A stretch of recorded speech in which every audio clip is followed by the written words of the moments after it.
Mamimili tayo ngayon ng 100 iPhone 17. First time ko mamimili ng ganito karaming iPhone 17. Wow, mahal yan ah. Paano mo babayaran? Pinagalaan ko kayo. Bag, charing. Of course, dala ko ang aking mga credit card and may dala din akong cash para pag naghingalo yung credit card ko. Kano ba yung 100 na iPhone? iPhone 17 lahat, di ba? iPhone 17. 4 to 5 million.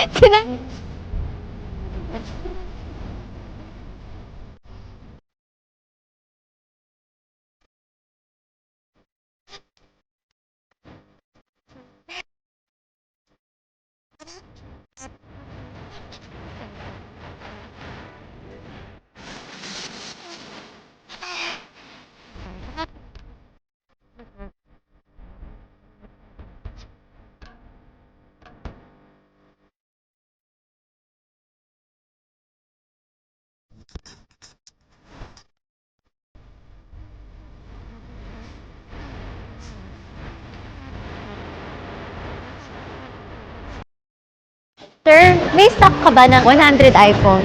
Tumulong na ako humakot. Ang ganda nito, may blue, tas may green.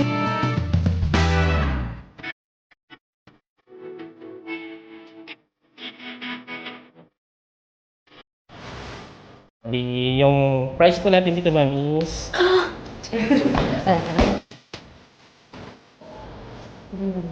Lahat na to. Ay! Sana gumana siya. Yay! So, pwede na natin siya i-unboxing. Bayad na tayo. Manifest na kayo. Anong color ang bet mo? May mga orange, may green. Ang ganda nito. Let's unbox. So, ito na lang yung mga natitira nilang iPhone. Inubos na natin. Lahat to is brand new ang makukuha nyo. 85,000 pesos yan. iPhone 17 Pro. Tag-isang color para makita nyo. Ay! Ay! Ang ganda! Ito yung orange. Ayun, mag-unbox pa tayo ng iba. Open din natin yung color green. Ang ganda niya, yung green. Very lucky yung color green. Favorite color ko to. Para siyang pink lavender. Ay, ang ganda. Wow! Ang ganda! Makukuha niyo siyang libre. Sobrang ganda niya. Sige, mag-unbox pa tayo. Nag-enjoy. Wow, matte black siya. Ang ganda.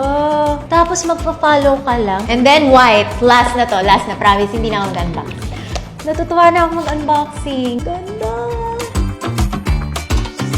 Lahat ng iPhone 17 na to ay ipapamigay para sa inyo. Also, gusto ko din magpasalamat sa aking CP fam kasi gusto talaga nila marami ang mabigyan kaya tumulong sila. I'm so happy. All you have to do is follow their page. Ilalagay ko dyan sa baba. Make sure ma-follow mo sila kasi dun din tayo kukuha ng mga random followers sa mga kapag-uwi ng iPhone 17. And make sure to share this video. Hindi ka na, mag-pack tayo.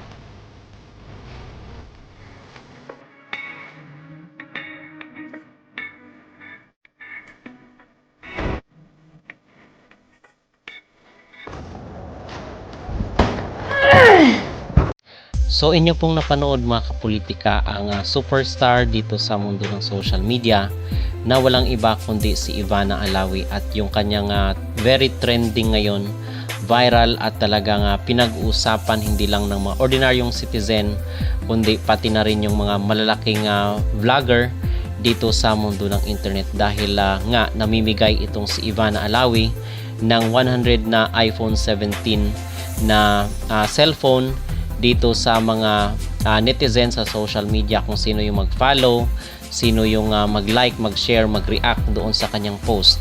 At in fact, as we speak ay umabot na po ng more than 200 million yung nakapanood doon sa viral na promotional video ni Ivana Alawi dito sa kanyang pamimigay ng Apple phone sa mga netizen. So hindi ko lang alam mga kapolitika kung na-release na or na ipamahagi na ni Ivana yung ibang mga unit ng phone na yon dahil meron tayong mga nakikita dito sa social media na nagpo-post na na-receive na nila yung ipinadala ni Ivana dahil sila daw yung nabunutan or nanalo doon, isa sa mga nanalo doon sa paraffle ni Ivana sa iPhone 17 nga na gadget.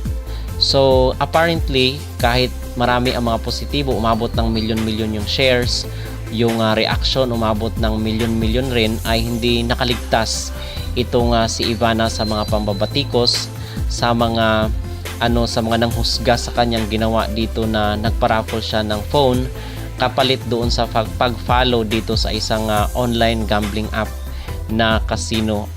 Casino online ata ito, hindi ako sure mga kapolitika, pero parang may pinapa-follow siya doon na web na page kung saan is nagpo-promote rin nitong sugal na ito na online gambling. So apparently ay ito umani ng samot-saring reaksyon. Merong negatibo, merong positibo, merong mga nambabatikos, at meron ring gusto itong ginawa ni Ivana dahil nakakatulong daw sa mga ordinaryong mamamayan. So bibigyan natin ng ating reaksyon at ng ating opinion mga kapolitika. Ano ba yung ating masasabi? Ano ba yung ating point of view dito sa ginawa ni Ivana kung saan is namahagi siya ng 100 pieces na gadget dito sa mga online netizen para lang i-follow yung isang page na nagpo-promote nga nitong gambling na ito. So nakikita natin itong si Ivana sa kanyang mga video minsan na talagang nakakaaliw mga kapolitika at nakakatuwa na panoorin. Namimigay siya ng kanyang mga blessings, ng mga pera dito sa mga ordinaryong tao sa kalye kung naka-follow sa kanya, pero kung hindi naman ay namimigay pa rin siya kahit papano. So hinangaan dito si Ivana kung kaya talagang sobrang sikat itong online superstar na si Ivana Alawi.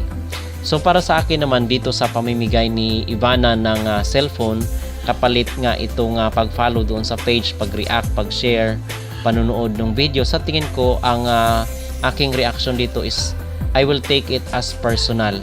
So it means na pwede kong i-follow yun kung talagang desperado yung isang tao, di ba, na makakuha ng gadget na yun, pero hindi ko pa rin i-download yung app kasi ang dito, di ba, pag nagsusugal ito, i-download mo yung app tapos doon ka maglaro, at it involves ng ating mga kapirhan. It involves monetary, nagagastos ka doon, tataya ka, pero hindi ko po gagawin yun. So yung pag-follow na yun is wala namang problema doon mga kapolitika, at nasa atin po yun kung take natin yung risk na magsugal ka doon.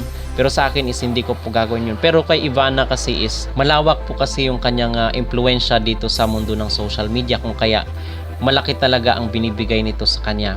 Yung niya, di ba, yung bill niya doon sa 100 na cellphone is umabot ng more than 4.2 million mga kapolitika sa isang Apple Store na kanyang pinuntahan.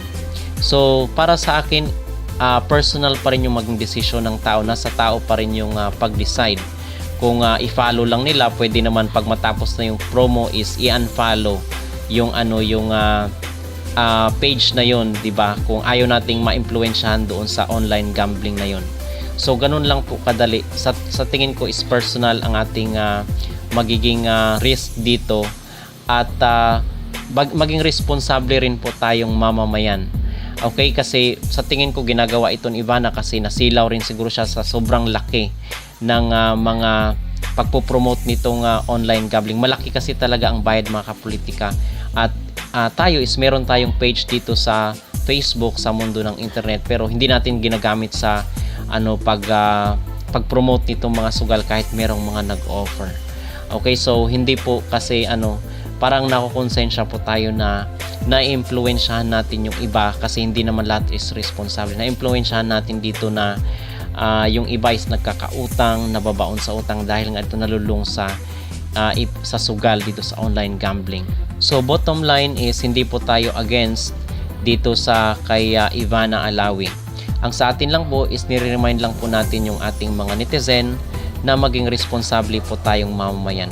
Okay, meron nga tayong vlogger doon na napanood, ang sabi niya is kung yung pera mo daw is pambili ng gatas, pambili ng bigas, pambili ng ulam nyo, ay wag na pong mag-risk dito sa pag-download ng mga app na ito kung saan ay nagpo-promote nga nitong mga online gambling na ito. Okay, kasi nakakalulong yun mga kapolitika, at yung iba nababaon sa utang, at yun ang reason kung bakit merong mga nakawan dahil hindi na nila matustusan yung kanilang sugal.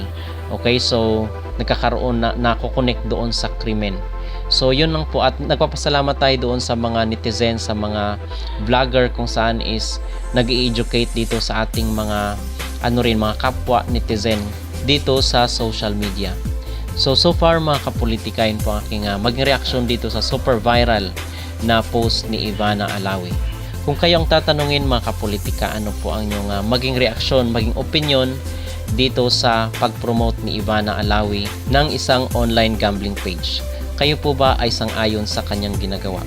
Mag-comment down below at huwag kalimutang mag-like at mag-subscribe na rin kayo para updated kayo sa ating mga latest issue.